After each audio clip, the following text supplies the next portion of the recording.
স্বাভাবিক। এত কিছুর পর শাকিব খান কোত্থেকে আসলো? এনিওয়েজ কখনোই লুফে নিব না, কারণ যাকে চাচ্চু ডেকেছি, বাবা ডেকেছি, তাকে আসলে শাড়ি মেলায় নাচার মতো অবস্থা তার সাথে আমার নাই। হায় হায়, নিজেই নিজের পায়ে কুড়াল মারল দিঘি। দিঘির তাণ্ডব দেখে হল থেকে বের হওয়ার সময় সাংবাদিকরা দিঘিকে প্রশ্ন করেন, আগামী মুভিতে যদি শাকিব খান আপনাকে নায়িকা হিসেবে চুজ করে তাহলে আপনি কি করবেন?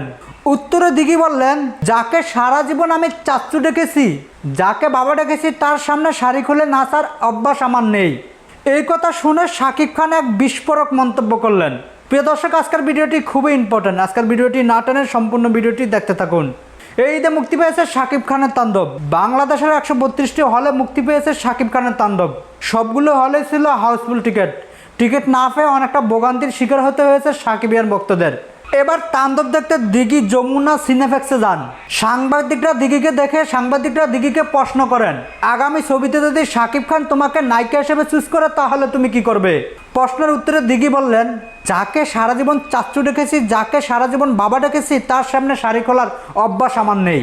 তবে হ্যাঁ, চাচ্চুর সিনেমাতে যদি আমাকে মায়ের চরিত্রে এমনকি মেয়ের চরিত্রে অভিনয় করতে দেয় তাহলে আমি অভিনয় করব। চাচ্চুর তাণ্ডব মুভিটি আমি দেখেছি, খুব সুন্দর হয়েছে। চাচ্চু একদম ফাটিয়ে দিয়েছে। প্রত্যেক বছরই চাচ্চু ফাটিয়ে দেয়, এবারও এর ব্যতিক্রম কিছু নয়। চাচ্চুর অ্যাকশন এমনকি অ্যাটিটিউড এক কথায় অসাধারণ ছিল। এটি তো একটি বলিউড লেভেলের মুভি হয়েছে। আমি আশাবাদী এই মুভি থেকে 200 কোটি টাকারও বেশি আয় করবেন। দিঘির মুখে এই কথা শুনে শাকিব খান বলেন, দিঘি তার ভালো মন মানসিকতার পরিচয় দিয়েছে। দিঘির মুখে এই কথা শুনে আমার খুবই ভালো লেগেছে।